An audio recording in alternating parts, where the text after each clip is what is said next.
Acéptase, a contar de esta fecha, la renuncia presentada por don Jaime José Mañalich Muxi al cargo de Ministro de Salud. Hemos llegado desde luego al momento más duro de la enfermedad en Chile. El conteo que tenía la plataforma de Epivigiles fallecidos, primero tenía errores. Y hoy los datos nos muestran evidentemente que la región metropolitana está en un nivel crítico.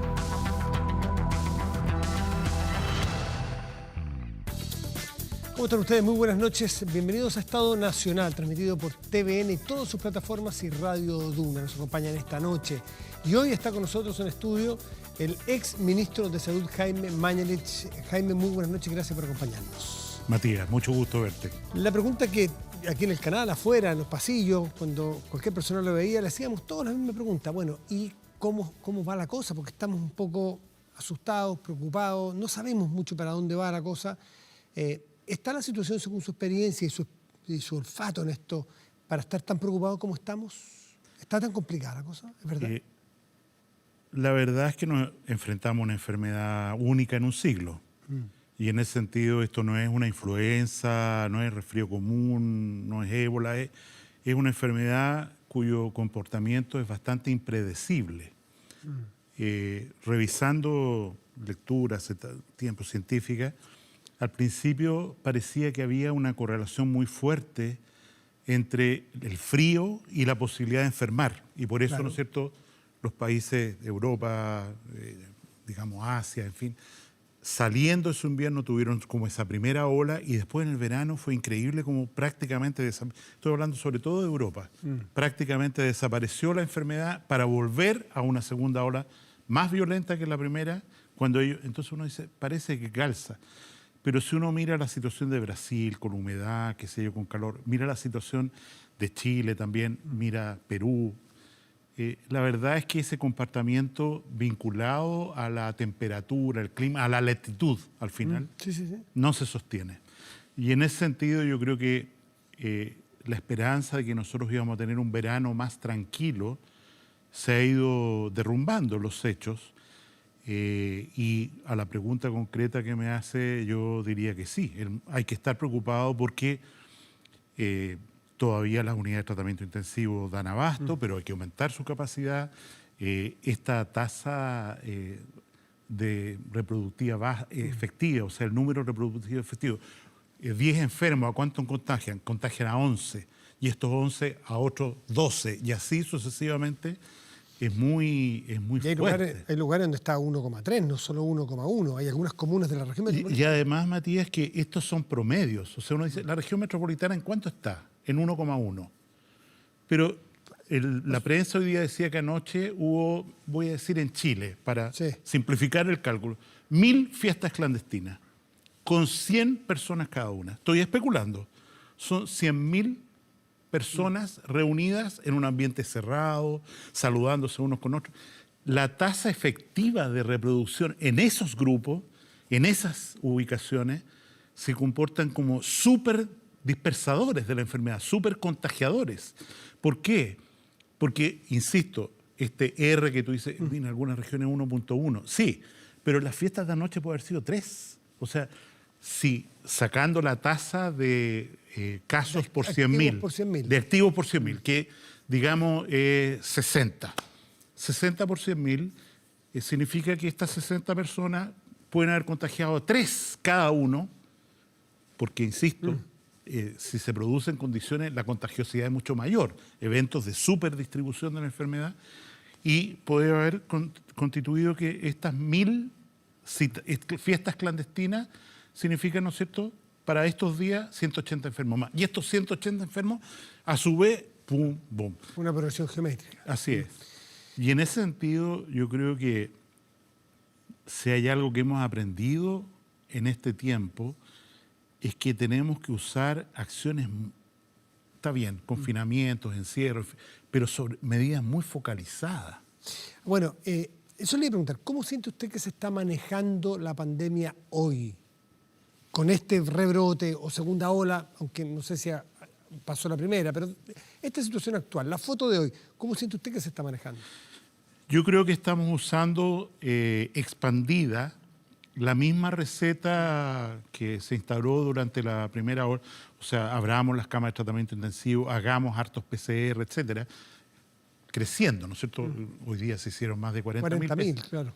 PCR, con una positividad, si no recuerdo mal, del 5% promedio, pero creo que tenemos que incorporar, y lo he hablado con el ministro, así que no estoy diciendo, y sé que lo están haciendo, tecnologías nuevas para trazabilidad y pesquisa de casos. Por ejemplo, test de PCR en saliva. Yo soy francamente partidario en el aeropuerto internacional, dado el número de PCR en saliva, todos los que lleguen ahí, que se tiene un resultado, y mientras no se tiene un resultado, cuarentena. Porque un PCR de origen es poco confiable. Porque se puede haber contagiado en el Y avión. porque hay por mafias ejemplo. que venden certificados falsos, lo sabemos, hay una alerta muy amplia de la Policía Internacional, ¿no es cierto?, en el sentido de que aquí hay un terreno muy propicio para falsificación de documentos, falsificación de vacunas, robos, etcétera. O sea, alguien que no tuvo tiempo, o pues no, suponer que nadie contagiado quiere venir a viajar específicamente, pero vamos a suponer que alguien compra, no se hace el PCR sencillamente, compra un certificado. Puede comprar un certificado falso afuera, negativo. Y en ese sentido, insisto, además, porque puede ser 3 días antes, Eso, la persona se puede haber contagiado ese punto me en refería. el último día al viajar, etc. Entonces, PCR de saliva al llegar y cuarentena 3 días, 4 días hasta tener ese resultado. Otro tema. ¿Eso se está haciendo o usted cree que hay que hacerlo? No, el instituto, el comité de expertos de epidemiólogos lo validó como examen. Listo. El Instituto de Salud Pública lo validó. Falta ahora implementarlo. Yo creo que falta fuerza para hacer test de saliva, que significa ya no te meten la cosa en la nariz, sino que tú, perdón que use una palabra Un fea, escupito. escupe, ¿no es cierto?, en un tarrito, lo entrega y se olvida. Sí. O sea, la eficiencia, después los test de antígeno, rápido, en 15 minutos, ya hay varios autorizados por el Instituto de Salud Pública, pero hay que implementarlo, porque eso significa que yo puedo hacer podría hacer un test rápido todos los días aquí en Televisión Nacional o cada 3 días y saber, ¿no es cierto?, descubrir a las personas que pueden contagiar a otros. En esta situación, Jaime Mañalich, ¿le parece que es adecuado haber cerrado o haber pasado fase 2, con lo cual implica, por ejemplo, 2 de 7 días a la semana cerrado con confinamiento en cada una de las casas de nosotros? ¿Le parece primero eso adecuado o usted hubiese mantenido esto de las cuarentenas dinámicas que se usaban en su administración? O sea, las cuarentenas dinámicas se usaban antes con ese nombre y se siguen usando ahora con el plan paso a paso, ¿no es cierto?, en que la comuna tal sale, la otra entra. Sí, pero aquí en la metropolitana estábamos todos en fase 2. Ahora en esta fase. ¿Por qué? Porque en la región metropolitana nosotros entendemos de tasas. O sea, ¿cuántos?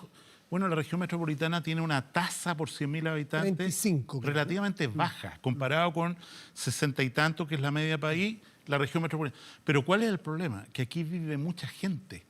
Entonces, esos 30 y tanto por 100.000 significa que hay más de 3.000 o algo así. Muchos grupos de 100.000. Entonces, significa que el cerrar toda la región metropolitana es fundamentalmente una protección para nuestros vecinos, para que no aumenten los casos en Valparaíso, en Coquimbo, Rancagua, que están aumentando. Pero ¿usted hubiese hecho también este confinamiento o fase 2 completo para la región metropolitana versus haber ido paso a paso con distintas comunas? ¿Le parece que es adecuado? Yo creo que el comportamiento de contagiosidad, hay pocas personas que son hipercontagiadores.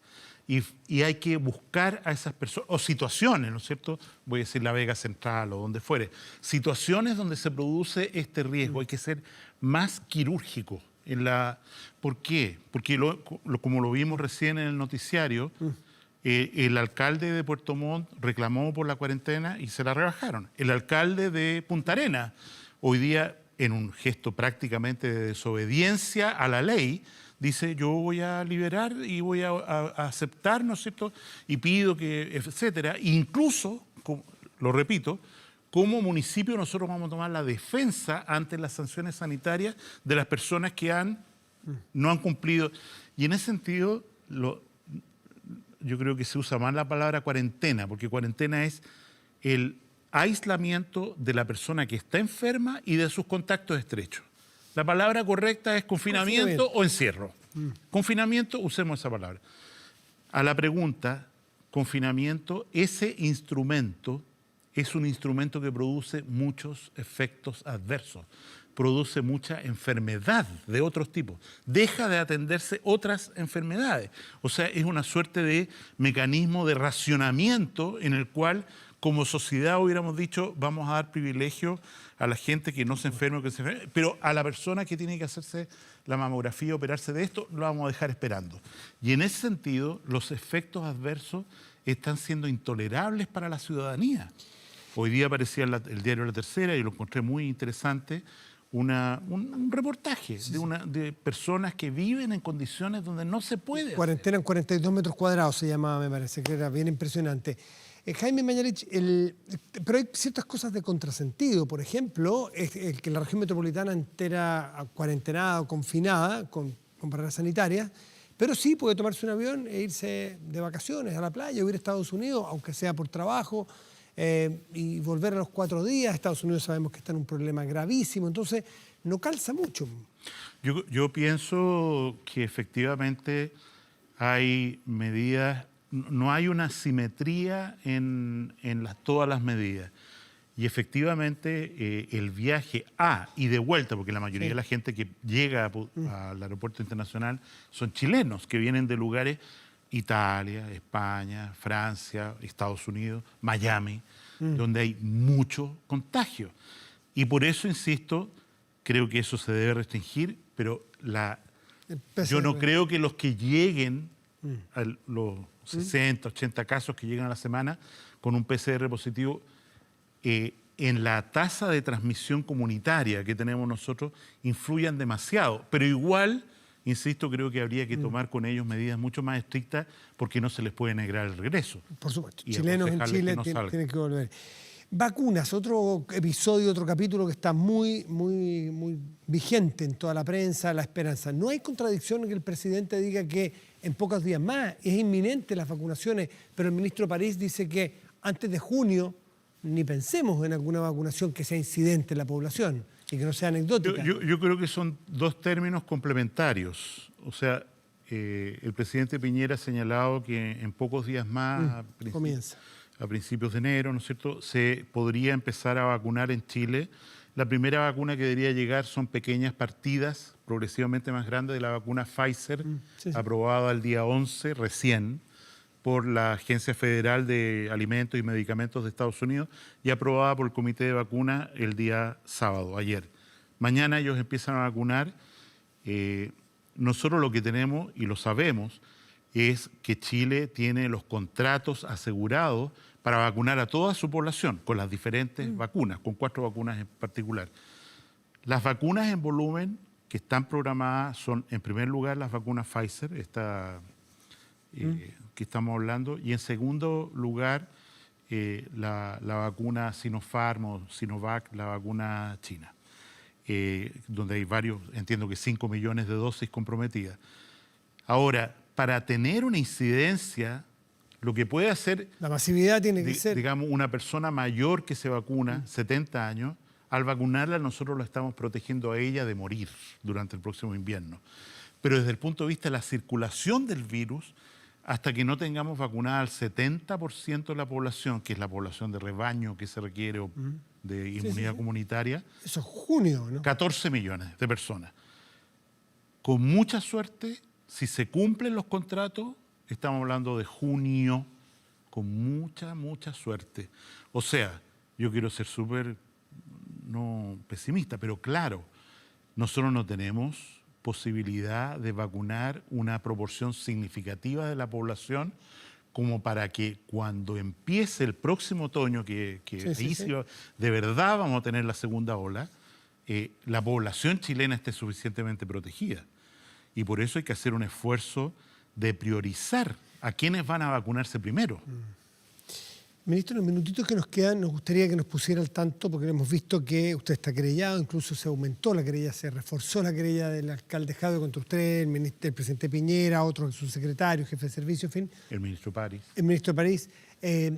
Usted declaró, lo vimos en Zoom, que declaró, ¿en qué va eso? Porque resulta que hay que saber pronto la verdad, ya sea si son responsables, culpables o inocentes. ¿En qué va usted su trámite judicial en este caso?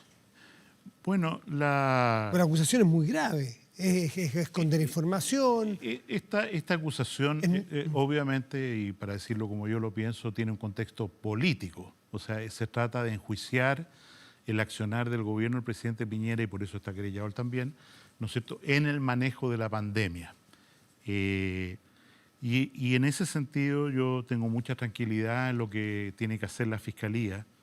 No tengo tranquilidad respecto a la velocidad, lo que produce una externalidad negativa muy importante, porque mientras uno está en esta situación, de alguna manera está como en una suerte de exilio interno dentro del país, ¿no es cierto?, objetado como persona pública. Y en ese sentido creo que hay un daño, o sea, hay un castigo que ya se está pagando, o yo estoy pagando por lo menos. Independiente de que estoy seguro que no va a haber culpabilidad. ¿Usted está tranquilo que cuando se conozcan los emails, por ejemplo, que usted recibió o escribió del Ministerio? ¿Sí? Por supuesto. Si usted dependiera hoy día, ¿abriría todos sus emails, los compartiría con la Fiscalía? O sea, yo no los tengo, los por eso, emails. si dependiera de usted. Si dependiera de mí, yo abriría todo.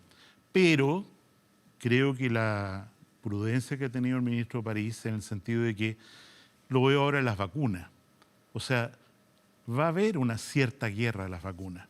Para nosotros es fundamental que las vías de llegada de las vacunas, el avión FACH que vuela aquí, qué embajador hizo esto, etcétera, se mantengan en reserva, porque si no, no van a llegar las vacunas, como nos pasó con los respiradores, que tuvimos que hacer una logística secreta para poder dotar a la población, los hospitales chilenos, de todos los respiradores que se necesitaban y que no le faltara a nadie un respirador. De la misma manera, ¿no es cierto?, si yo en un mail me informan que el regimiento X hay 30% de la población que está enferma, como de hecho sé que hay un mail de esa naturaleza, es un secreto de Estado. O sea, no podemos andar ventilando que se movilizó tal personal militar de tal parte a tal parte, o que el avión partió, o que el avión está en reparaciones, porque esos son secretos de seguridad nacional. Por último, Jaime, hoy día veíamos al gerente general de Espacio Riesgo haciendo un alegato, dice que ellos fueron inocentes, que ellos avanzaron en inversión para dotar al hospital, se suele decir hospital de campaña o lo que fuera, ahí en Espacio Riesgo, para poder atender a los enfermos cuando estaban en momentos muy críticos, y que el Estado, el gobierno, entonces usted era el ministro, no le respondieron porque no se firmaron los contratos como había que firmarlos. Él prácticamente dice que los hicieron lesos de parte de la autoridad. Yo creo que hay un esfuerzo de lobby de este empresario a través de distintos medios de comunicación, incluso para mencionar en este programa, cosa que no han hecho las personas que le debe el dinero del Estado por las mascarillas, por los respiradores, por el contrato, por esto, las clínicas, en fin. El Estado es un buen pagador, pero demora. Aquí en particular tenemos un contrato firmado por el subsecretario de Redes Asistenciales, que es un contrato de arriendo, 80 millones por mes, por 5 meses, del cual creo que se ha pagado todo o algo faltará. Pero ese contrato está listo. El segundo contrato, que fue complementario y relacionado al Servicio Metropolitano Norte. ¿El de los 2.000 millones que se hablan? Y 3.900, 1.900, perdón. Que era por un contrato de provisión de servicios adicionales. Ese contrato fue objetado por la Contraloría porque parlamentarios de oposición pidieron que se revisara antes de firmarlo. Y la Contraloría dijo que era ilegal. Y por lo tanto, en la disciplina del Estado, pagar algo que la Contraloría dice que es ilegal es pecado mortal y significa un juicio de cuenta a quien lo pague, sino una sanción también penal. ¿Y quién le responde? Porque ustedes firmaron. El que le responde para este segundo contrato es el Servicio Metropolitano Norte. Y entiendo que están conversando, pero hay una diferencia de valor muy significativa, que el Contralor estimó que eran servicios que ya estaban prestados en el primer contrato y que había una replicación, una reproducción de este. Yo me imagino que esto se va a resolver en la medida en que acuerden un valor por esos servicios, que el contralor esté de acuerdo, porque si no, no hay pago. No hay pago. Y en definitiva, si alguien ha firmado un contrato y cree que es injusto el resultado, tiene que ir a la justicia. Jaime Mañalich, ¿va a ser constituyente o va a ser candidato constituyente usted? No. ¿No le gustaría o no se siente preparado? No, yo no soy un político profesional. Yo soy un médico que le tocó ser ministro de Salud, involucrarse en la política un tiempo. Yo quiero volver a la academia y eventualmente a la práctica clínica, a lo mejor muy restringida. ¿Descarta candidatura? Yo no voy a seguir involucrado de ninguna manera en el mundo político. Jaime Mañalich, muchas gracias por estar esta noche aquí con nosotros. A ti, muchas gracias. Hacemos una pausa y ya volvemos aquí en Estado Nacional. Espérenos.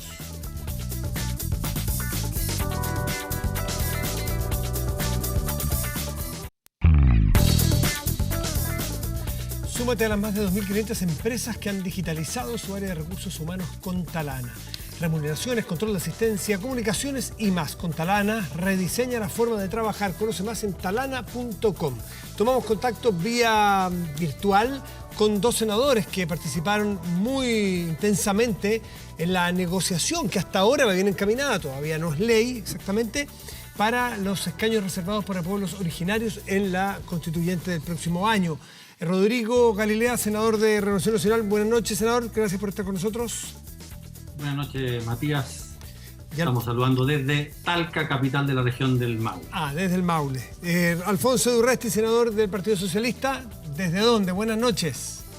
Sí, buenas noches, desde la ciudad más linda de Chile, Valdivia, en Los Ríos. Yo pensé que estaba en San Felipe, disculpe.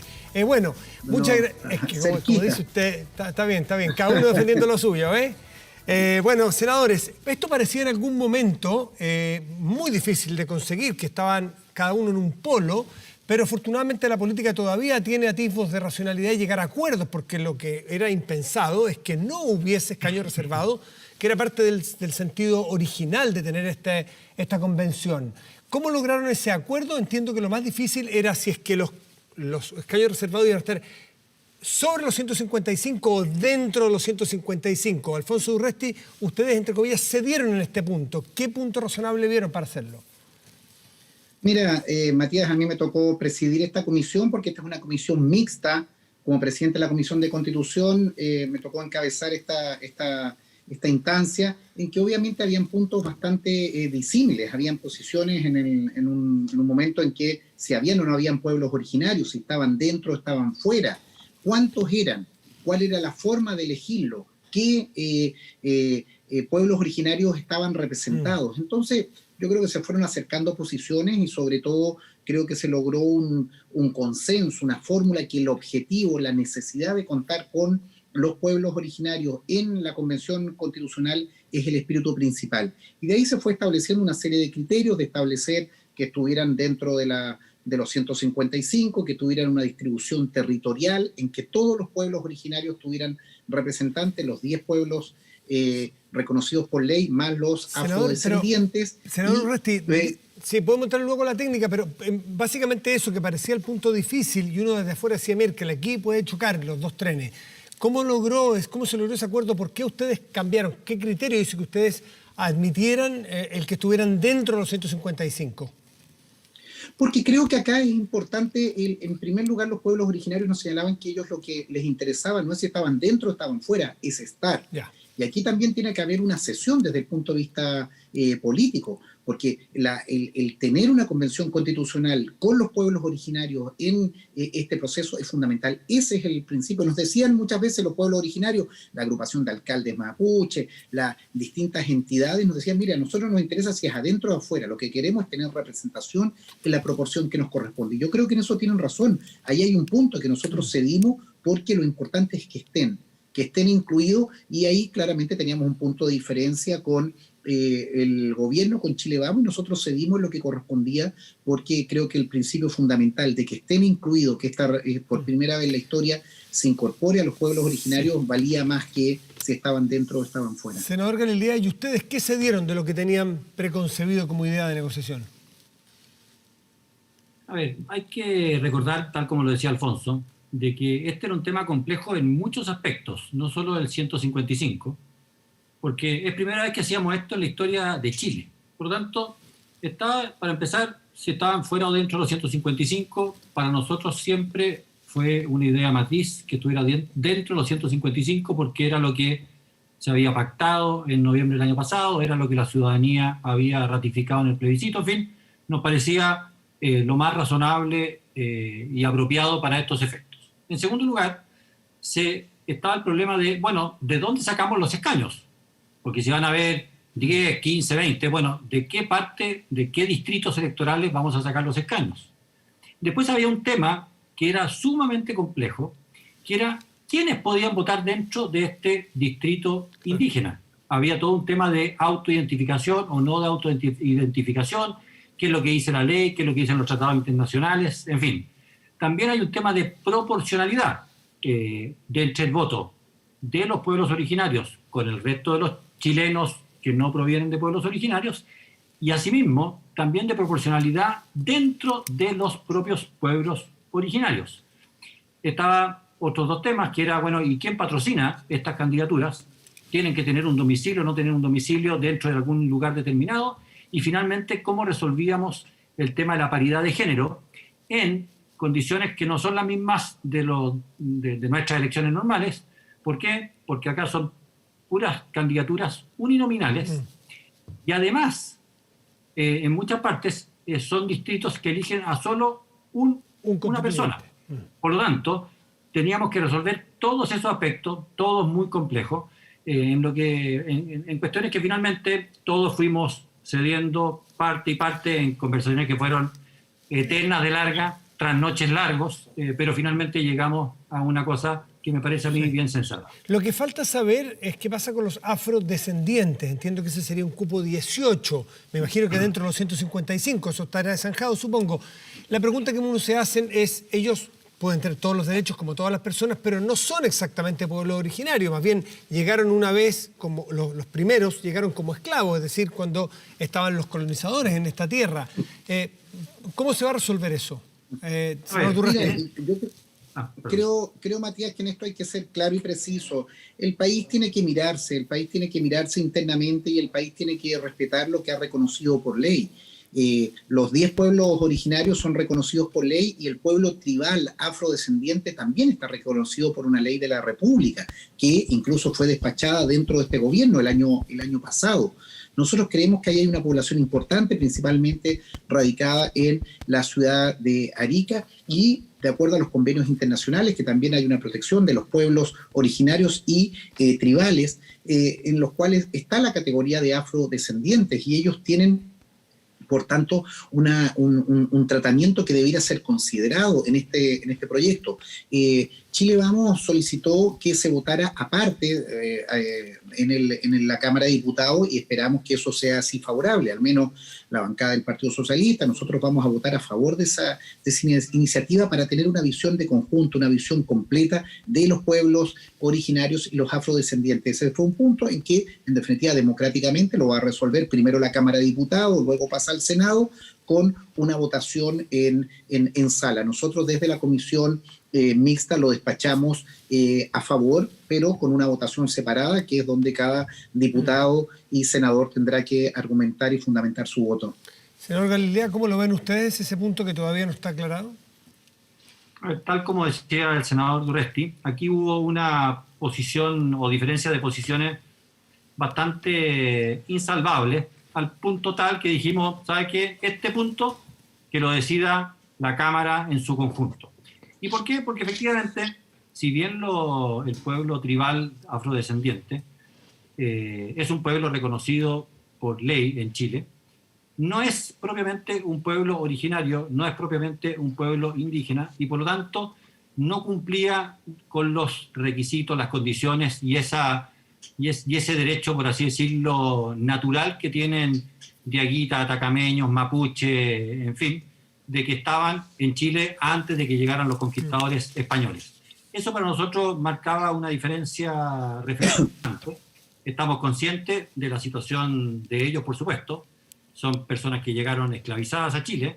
Ahora, hay que decir, porque a la gente se lo olvida, de las primeras cosas que hizo el Estado chileno, Bernardo Higgins en particular, en 1823 fue terminar con la esclavitud en Chile. O sea, de las primeras cosas que hizo el Estado chileno, y muy positivas, fue darles la completa libertad. Y es por eso que ellos, básicamente en Arica, muchos de ellos trabajan ahí en el sector de Azapa, se han incorporado plenamente a la vida, a las costumbres, a las religiones. La mayor parte de ellos son católicos, en fin, se han adaptado bien a todo lo que es la vida republicana chilena. Así que este es un punto que será votado en sala, aparte del resto de todos los acuerdos que tomamos. Les quiero agradecer por este contacto en las regiones, en Valdivia, en Talca, los senadores de Urresti y Galilea, con este tema que en la semana veremos si se consigue la aprobación en ambas cámaras para que, en definitiva, haya cupos reservados, escaños reservados para pueblos originarios. Buenas noches a los dos senadores y gracias. Buenas noches, Matías. Que estén muy gracias bien. A ustedes. Y de inmediato presentamos a nuestros participantes de la mesa de hoy. Oscar Landerrechi, muy buenas noches, gracias por estar aquí. Muy buenas noches, muchas gracias por la invitación. Elisa Walker, también muchas gracias por estar aquí, buenas noches. Gracias, Matías, por la invitación. Bettina Horst, buenas noches, gracias por estar ¿Qué tal, Matías? aquí. Gracias a ti. Igualmente, Francisco de la Maza también, muy Hola, buenas Matías. noches. Gracias por la invitación. Partamos por el 10%, que es un tema que está bastante... Bueno, de hecho, esta semana debería ya empezar a pagarse, porque es noticia, porque ya del 10% y el tema previsional se ha hablado lo suficiente, cuán dañino puede ser para el ahorro previsional de las personas, pero también que la gente lo necesita. La prueba es que quizás contraintuitivamente más personas en esta ocasión, en el segundo 10%, ha pedido su retiro más que en el primero. Más de 5 millones de personas. Oscar Landerreche, ¿cómo te lo explicas tú? Yo creo que es por la señal. Personalmente siento que es una muy mala política, lo he dicho en todos los tonos posibles. Creo que además que es una completa incoherencia de parte de la gente de mi lado, de la izquierda, celebrar esto como un éxito. El hecho de que sean los trabajadores los que financien las ayudas de emergencia con sus propios ahorros me parece que es un desastre. Me parece que estaré... Y más aún, te voy a decir peor todavía. Yo creo que la idea de convencer a la ciudadanía de que no les queda ninguna alternativa que apoyar esto es bien curiosa, ¿no? Porque se hizo una reforma constitucional para obligar al gobierno a esto del 10%. No había ninguna otra reforma constitucional que se podía hacer. Entonces, creo que es una gran derrota para los que creemos que esta crisis tenía que haber sido financiada de otra manera, que la ayuda a los hogares, a las pequeñas empresas y a las personas tenían que venir de otro lado. Lo que pasa es que yo creo que simultáneamente a la implementación del segundo 10% ocurrió esta segunda señal sobre las cuarentenas y por lo tanto creo que hay una sensación entre la gente de que quizá lo que viene es un poco más largo, o sea, que vienen más dificultades, ¿no es cierto? Y por lo tanto la gente prefiere aperarse. Una estadística que es interesante de ver en el primer retiro es que hubo una cantidad significativa de personas que retiró la plata para guardarla, que es un comportamiento prudencial, es simplemente la guardo, no la quiero usar, pero por si acaso. Entonces yo creo que lo que está ocurriendo es que esta segunda cuarentena, este peligro de segunda ola está llevando a la gente a decir, bueno, agarremos y aperémonos de municiones. Pero sigo pensando que es una muy mala solución. Creo que hay una responsabilidad de mi sector en impulsarlo. Creo que hay una responsabilidad enorme del gobierno por la tardanza en las ayudas y por haber abierto la ventana para esto con la ley que permitía el uso de los fondos de cesantía para usos que eran diferentes a los contemplados anteriormente.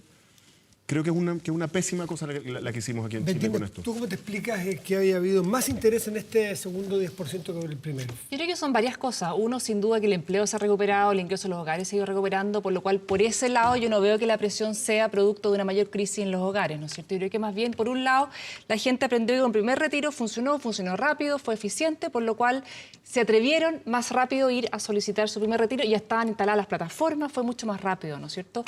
Pero yo creo que el clamor por retirar sus fondos de pensiones obedece básicamente a dos cosas. Uno, la gente no es previsora, no ahorra para la vejez y por eso todos los países hemos implementado sistemas de ahorro obligatorio o de aporte obligatorio al sistema de pensiones, precisamente porque la gente no anticipa el futuro, no anticipa una eventual situación de pobreza en la vejez. Entonces, no es de extrañarnos que la gente quiera retirar sus ahorros porque la gente finalmente prefiere tener la plata hoy en vez de mañana y por eso hemos construido sistemas de pensiones en el mundo.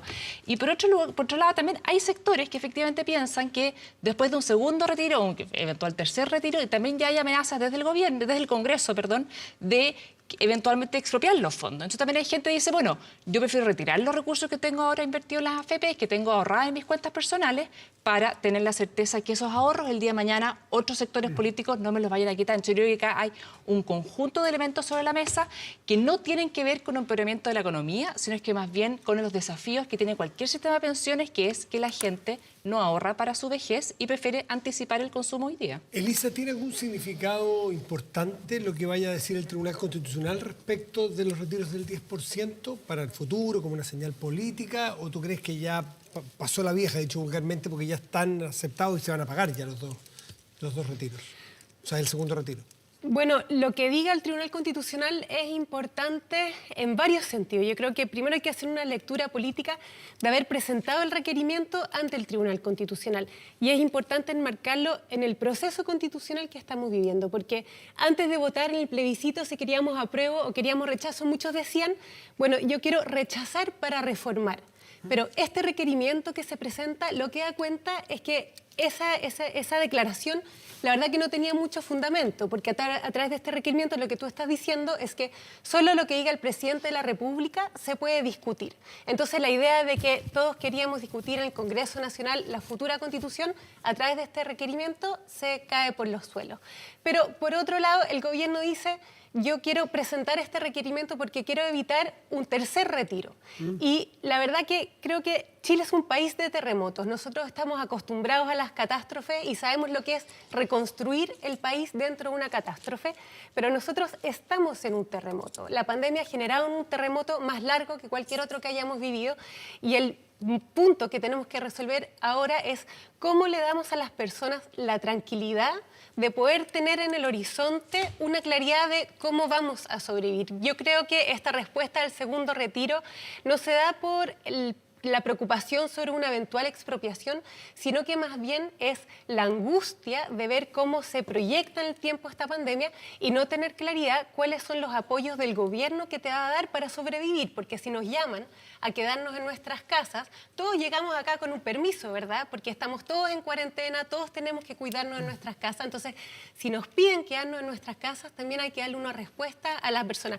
Puede ser que el retiro no sea la mejor respuesta, yo en ese sentido comparto lo que dice Óscar, pero sí creo que es claro que el gobierno no ha sido capaz de transmitir un plan de acción que tiene que proyectarse en el tiempo. Y hemos tenido medidas que ha dado el gobierno, hemos tenido los reajustes, o sea, las negociaciones de los dividendos en la hipoteca, hemos tenido los IFE, es verdad que han habido gestos de parte del gobierno, pero lo que no ha habido es el compromiso de decir, si esto perdura, yo te acompaño en el proceso y después vamos a ver todos cómo reconstruimos y cómo salimos adelante. Entonces, es respuesta a esa angustia. Francisco de la Maza, hoy día el ministro Briones decía, o reconocía autocríticamente, que en un principio el gobierno pudo haber llegado más rápido.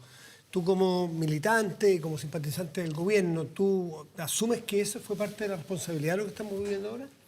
Bueno, obviamente yo creo que esto del 10% fue de alguna manera falta de implementación de políticas públicas que llegaran a un mayor segmento, no tan focalizado en la pobreza o la extrema pobreza como estaban los instrumentos hasta antes de esta catástrofe.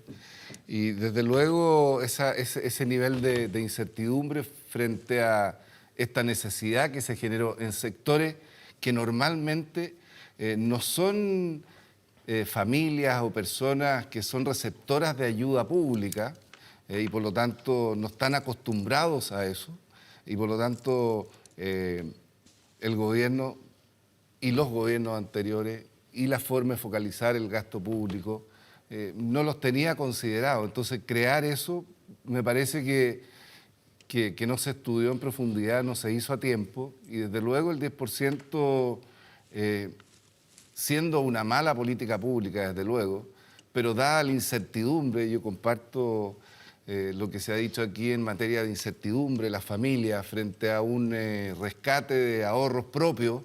Bueno, obviamente yo creo que la gran mayoría lo terminó sacando por eso y lo va a seguir sacando. Ahora, el Tribunal Constitucional, depende de lo que falle, le puede poner freno de alguna manera al Congreso en materia de seguir con iniciativas de esta naturaleza.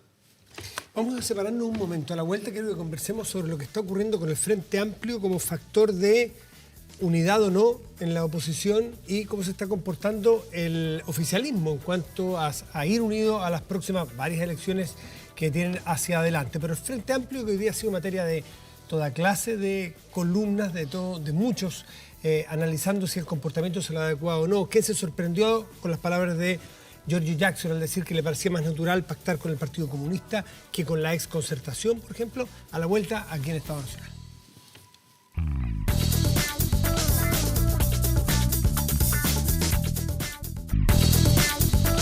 Estamos de vuelta en Estado Nacional y dejamos planteado, más que una pregunta, el tema Frente Amplio, que esta semana movió ficha, diría un español, en el tablero de manera bastante clara. Bettina Horst, ¿cómo ves tú, cómo analizas tú lo que ocurre en el bloque que no es el tuyo, pero van a ir unidos? En definitiva, el que el Frente Amplio haya tomado posición hasta ahora más cercano al Partido Comunista o alguno de ellos. ¿Cómo lees tú esa jugada? Bueno, la verdad, la discusión de si van o no unidos, la verdad que en la elección pasada tampoco fueron unidos. La verdad que esta presión por querer que vayan unidos, la verdad que la elección del 2000, de la última elección presidencial, la última elección parlamentaria, ya fueron en distintas listas y también en el Congreso han actuado en forma distinta. O sea, siempre hemos hablado si hay 2 o 3 oposiciones. La verdad que nunca se ha visto una sola oposición.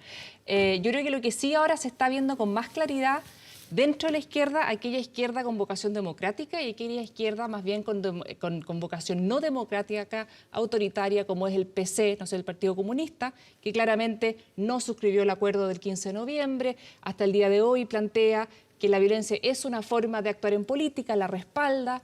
Entonces yo creo que hoy día básicamente lo que vemos es una división de aguas más nítida respecto de quienes avalan la violencia, quienes apoyan la democracia y quienes buscan vías alternativas y quienes apoyan regímenes como por ejemplo el régimen venezolano, que claramente hemos visto el Partido Comunista como en la última semana ha apoyado ese tipo de regímenes que incluso en Venezuela, el Partido Comunista de Venezuela es opositor al régimen que existe en ese país. Entonces, la verdad que hoy día yo creo que esa es la principal división dentro de la izquierda, aquellos que tienen vocación democrática y aquellos que no tienen vocación democrática, y se muestra nítidamente. Lo que sí a mí me llama la atención, como sectores quizás más cercanos al PS, al PPD o a la democracia cristiana, ahora hablan o ven con malos ojos cómo el Frente Amplio se acerca al Partido Comunista, siendo que fueron en la misma alianza en elecciones previas. Hubo ministros comunistas en el último gobierno de la presidenta Bachelet y hoy día lo ven como una cosa, como no están de acuerdo cuando el Frente Amplio da un giro y se acerca más bien al Partido Comunista. Entonces la verdad que yo ahí veo que falta un espacio de contenido, falta tener un proyecto en común, falta tener un proyecto que empujar en ese sector. Elisa, parece que en la elección que hace el Frente Amplio tiene que ver con tu partido, con la democracia cristiana. ¿Son ustedes los con los cuales no hay posibilidad de convivencia en un futuro político cercano? ¿Cómo lo leen ustedes? Bueno, así pareciera, pero es desde la democracia cristiana durante todo el año se ha pedido la unidad, se ha buscado la unidad, se ha promovido conversaciones transversales, porque yo más quiero resaltar las palabras de Pablo Vidal y de Natalia Castillo. Yo creo que fueron 2 diputados valientes cuando renunciaron a sus partidos, pero en especial fue interesante la razón por la que renunciaron. Ellos dijeron, tenemos vocación de mayoría y queremos trabajar con personas, o en verdad agrupaciones, partidos políticos que no necesariamente piensen lo mismo, pero podemos construir bases comunes. La democracia cristiana yo creo que está abierta justamente a entender que desde las diferencias se puede construir, porque son suficientemente importantes los elementos que nos unen para regalar el espacio político, porque en política justamente hay que tener vocación de mayoría y por eso es importante llamar. Y en ese sentido, por ejemplo, lo que hizo el Partido Liberal o lo que hicieron la misma Natalia Castillo, Pablo Vidal, de hacer ese llamado, y acá hay un guante que se ofrece, yo creo que desde la democracia cristiana justamente es importante recogerlo, insistir en esta idea de que aquí hay que trabajar con todos. En especial porque en el proceso constituyente es importante que haya un balance de posiciones, de miradas para que este proceso sea exitoso, y por lo mismo tampoco da lo mismo ir en 3 listas, 4 listas divididos, porque eso justamente también impide que ese balance se materialice. Oscar, ¿cómo ves tú esta acción del Frente Amplio que critica también a tu partido, el Partido Socialista, también duro? Dice que bailan un poco en comparsa y el ritmo de la democracia cristiana. En mi opinión, a mucho orgullo. Hemos construido cosas muy importantes para este país junto con la democracia cristiana. No, yo honestamente creo que hay un sinceramiento que es muy saludable. hay muchas razones por las cuales la clase política está desprestigiada ante la ciudadanía. Creo que una de ellas, una no menor, quizá no la más importante, pero una de ellas es la percepción de que están más preocupados de qué es lo que les conviene desde el punto de vista de la matemática electoral que de los principios y los proyectos que se le proponen a la ciudadanía para construir el futuro de Chile. Entonces uno dice, bueno, voy a transar lo que creo, pero porque me conviene, porque 2 más 2 no sé qué, la cifra repartidora, hoy para ti, mañana para mí. Yo encuentro que eso que puede tener cierta lógica así de corto plazo, en el largo plazo, debilita y desprestigia a los proyectos políticos. Yo creo que cuando uno se presenta ante la ciudadanía como una coalición, es porque le está diciendo la coalición, a la ciudadanía, perdón, que esto podría ser una coalición de gobierno y que teniendo discrepancias, porque nunca todo el mundo va a estar de acuerdo y todo el mundo tiene su pasado, ¿ah? Así como hay quienes han respaldado al chavismo, hay quienes respaldaron a Pinochet, digamos, ¿ah? Todo el mundo tiene su pasado. Uno llega a ciertos acuerdos y entendimientos respecto de cómo se va a gobernar y uno le dice, esto es lo que le estamos presentando a la ciudadanía, este grupo bajo estas premisas. Si uno le presenta a la ciudadanía una cosa pegoteada, con scotch, ¿no es cierto?, en que dice, mire, en realidad no tiene mucho sentido esto, estamos completamente en desacuerdo, pero nos conviene por el tema de los distritos y las cifras repartidoras, no sé cuánto, yo creo que al final del día te termina, en el mediano o largo plazo te termina desprestigiando. Por lo tanto, siento que lo que está ocurriendo en el Frente Amplio es un proceso, bueno, también tiene que ver con un elemento generacional que se está sincerando. Yo creo que es saludable. Para mi lado, digamos, de la izquierda, para la izquierda tradicional, el socialismo democrático, si tú quieres, los socialdemócratas, ese sector, creo que es importante y llegó la hora de ser más fieles a lo que uno cree y no estar siempre como tratando de, un poco como esto cuando, no sé cómo, esto es como el pololo rechazado patético que sigue llamando, ¿no? No te quieren. Ya, pero ¿quién está llamando a quién? A ver. Ándate, ya no te quieren. ¿Quién llama a quién? Identifica los roles, Oscar. ¿Quién llama a quién? ¿Quién es el patético? Eso es suficiente. Suficiente. Francisco de la Maza, el que la oposición vaya dividida, ¿es un regalo desde el punto de vista electoral para el oficialismo, para la derecha, para Chile Vamos hoy día? No, yo creo que aquí no hay regalo. Hay visiones que se están conformando y yo diría que son 3 visiones distintas dentro de la sociedad, dentro de la dirigencia política. Una es mantener el esquema neoliberal puro, otro es buscar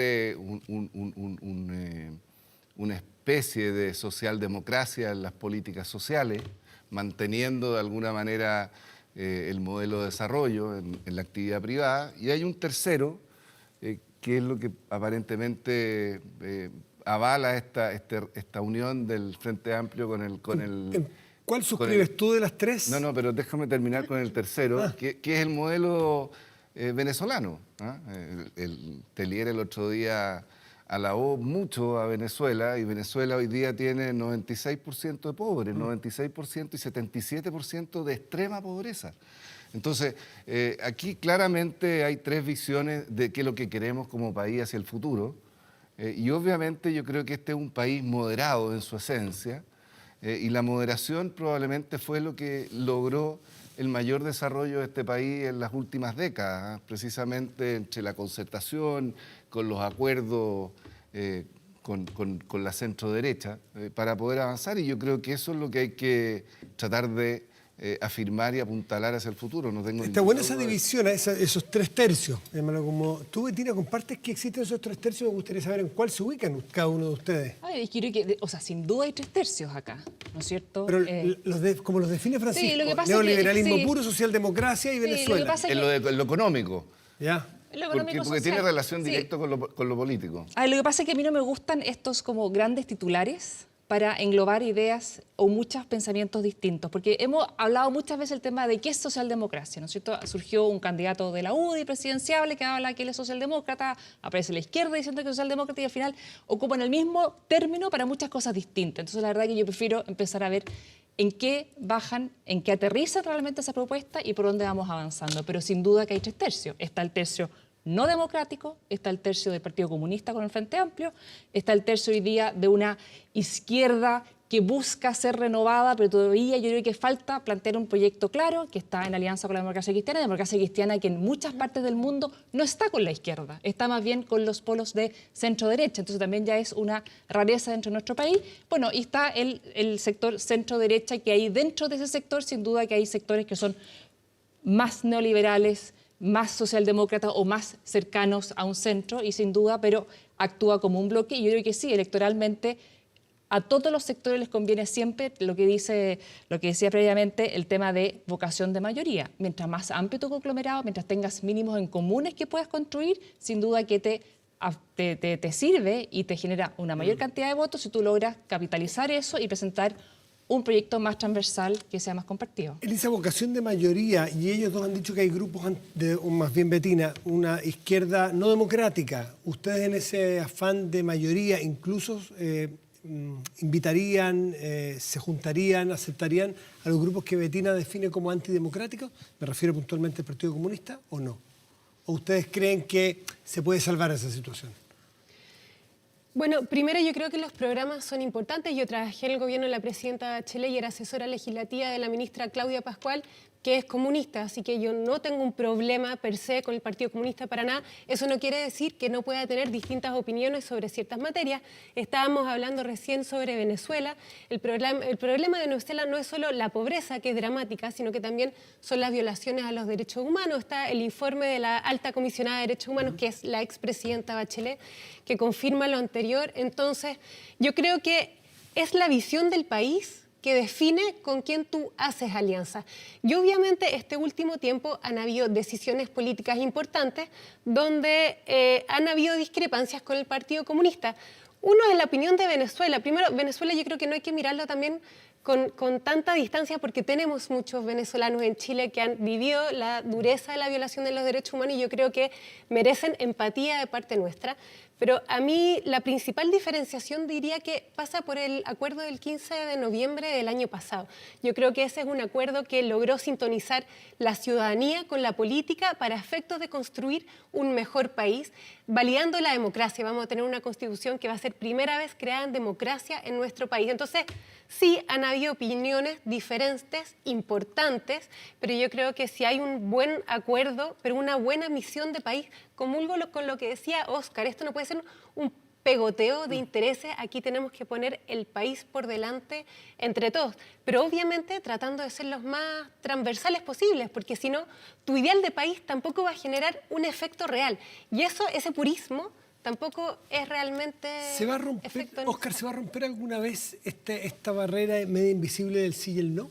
Porque ustedes pueden avanzar hacia la socialdemocracia o hacia el centro, y si no existiera ese fantasma del sí y el no, lo que significó oposición a la dictadura chilena, a lo mejor ustedes podrían perfectamente pactar con sectores de Evópoli, por ejemplo. Sería interesante saberlo, porque igual a mí no me gusta esto como que muévete hacia el centro, como que uno estuviera dibujando así como pero uno se puede mover, derecho, pero con ciertos límites. ¿Dónde está Murri? Hay fronteras, como los muros de Trump. El Heidi González. No, eso, no me gusta esa manera de pensar en la política. A mí me gusta la cosa más concreta. Por ejemplo, hace bastante tiempo que yo he estado haciendo cálculos respecto a qué es lo que se necesitaría para reducir, para cerrar la brecha de desigualdad que tiene Chile con respecto a un país más razonable, alcanzable, ¿no es cierto? Porque si uno dice Suecia es una locura, ¿no es cierto? Entonces, Portugal, Uruguay, ¿ya? Y si uno lo hiciera con política social en los sectores en que sabemos que se necesita, pensiones, remedios, vivienda, transporte público, etc. Estamos hablando de 4 o 5 puntos del PIB. Entonces, cuando yo te hablo a ti de una alza, no inmediata, no pasado mañana, pero durante los próximos 10 años, de subir los impuestos 4 o 5 puntos del PIB, eso es lo que yo entiendo por un programa socialdemócrata. Me encantaría creer que haya sectores del empresariado y de la derecha antes llamada liberal o de sectores socialcristianos de derecha, ¿no es cierto?, que estén en esa. Me encantaría verlo. Hasta el momento de nuestra historia no han estado muy con eso, digamos, vamos a decir las cosas como son. No han estado con eso y uno podría incluso decir que parte del conservadurismo de esta administración en el principio de la pandemia tenía que ver con evitar las consecuencias tributarias de mayores gastos o un programa más agresivo de gasto y ayuda. Entonces, yo creo que, claro, si se abre ese espacio, yo estaría dispuesto a pactar con sectores, porque me parece que le darían... Uno tiene que juntar gente que piensa distinto para un programa de cambio, ¿no es cierto? Vimos como en Estados Unidos la manera que se agruparon para derrocar a Trump, digamos, que evidentemente era un peligro para su democracia, incluyó desde la Alejandra Ocasio-Cortez, que pareció al Frente Amplio acá, hasta gente que había sido republicano, pero que se salió para derrotar. A veces uno tiene que armar una coalición grande, pero yo creo que está por verse si el empresariado chileno y los sectores tradicionales de derecha, o algunos sectores de derecha, están disponibles para un programa social y tributario así de agresivo, porque hasta el día de hoy no lo han estado. Está por... Matías, Pero... un segundo. Elisa, es que esta pregunta, pueden. Un segundo. Es que esta pregunta también tiene que hacérsela a la derecha.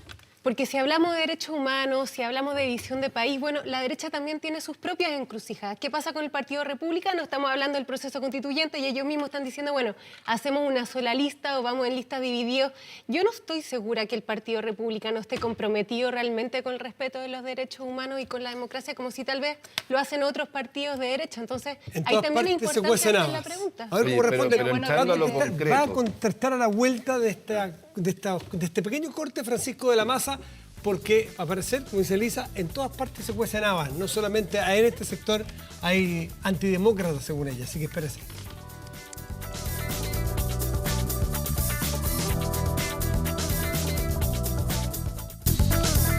De vuelta en Estado Nacional, Francisco de la Maza tenía la palabra. Perdón. Sí, para contestarle un poco a Óscar respecto de la posición. No, claro, pero bien concreto. Yo creo que este no es solo un tema de recaudación, Óscar.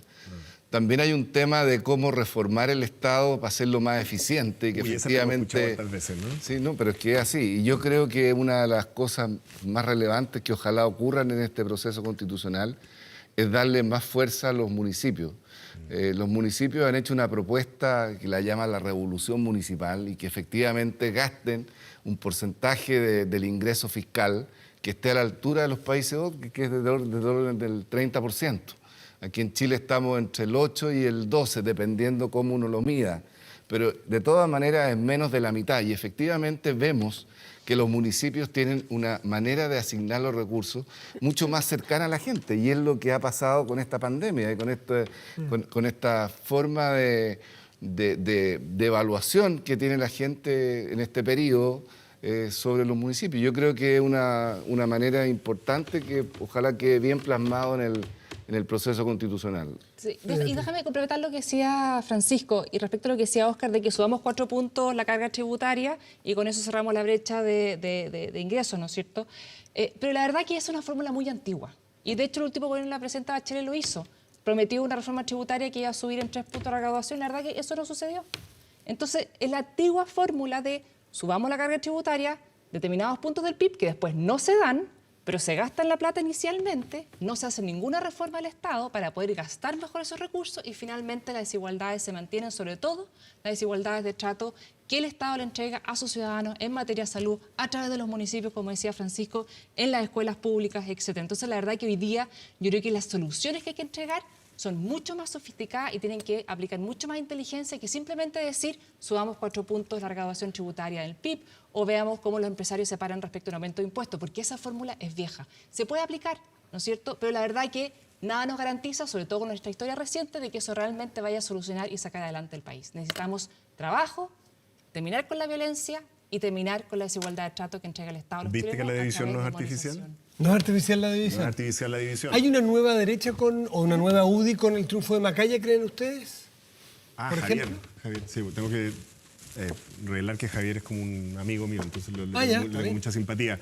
No sé, yo ahí me pierdo un poquito en la política interna como de los lotes de la UDI. Creo que generacionalmente es un cambio importante. Yo creo que en esta discusión que estábamos teniendo hace un segundo, la aparición de un sector genuinamente social cristiano en la Renovación Nacional que no se había visto por mucho tiempo, la figura de Mario Desbordes, yo creo que un cierto giro que ha habido en Joaquín Lavín, digamos. O sea, yo creo que hay una discusión interna genuina respecto a qué es lo que hay que hacer en Chile respecto al rol del Estado.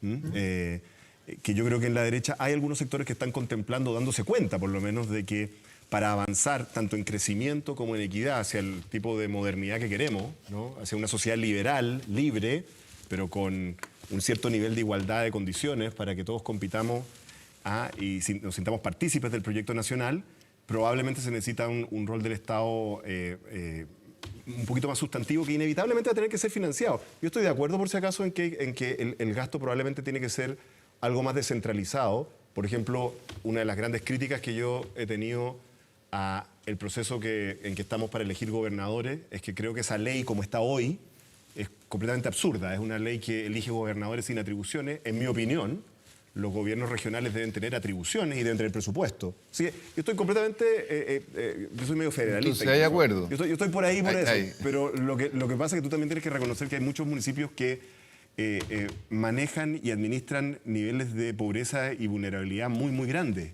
Y por lo tanto no es simplemente un problema de dónde se gasta la plata, sino que tiene que haber más recursos para gastar en los ciudadanos más vulnerables. Bueno, pero eso es lo que te decía yo. Si tú asignas un per cápita, no como es hoy día, donde hay un fondo común que distribuye, pero distribuye sobre un monto de recaudación que está en la ley de rentas municipales, que no necesariamente logra igualar el per cápita de asignación que tienen los municipios para efectos de la salud, la educación. Se nota que aquí hay economistas y exalcaldes en este tema, pero yo quiero antes de irnos al corte preguntarle a la abogada que está aquí, ¿qué le parece este patrocinio de senadores, algunos de su partido, para que las personas que están procesadas por los casos de delincuencia después del 18 de octubre, estos indultos sean llevados a cabo? ¿Le parece que es aceptable un indulto para las personas que están procesadas hoy? Yo creo que hay varias cosas complejas de las personas que están procesadas. Estar detenido por más de un año, cuando todavía está en una situación de proceso, de investigación,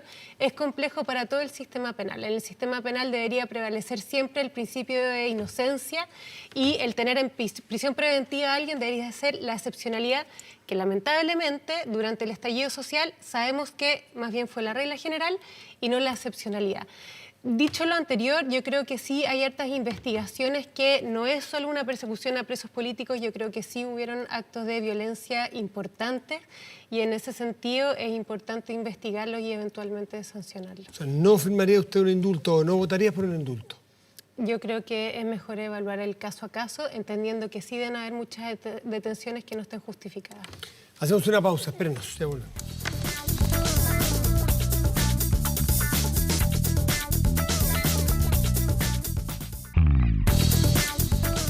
Y nos tenemos que despedir de este Estado Nacional muy interesante, entretenido. Les agradezco mucho, Oscar Landerreche, Elisa Walker, muchísimas gracias, Bettina Horst y Francisco de la Maza, por haber estado aquí y a ustedes por esta atención. Hasta el próximo domingo, que seguimos con los temas públicos aquí en el Canal Público. Buenas noches, buena semana.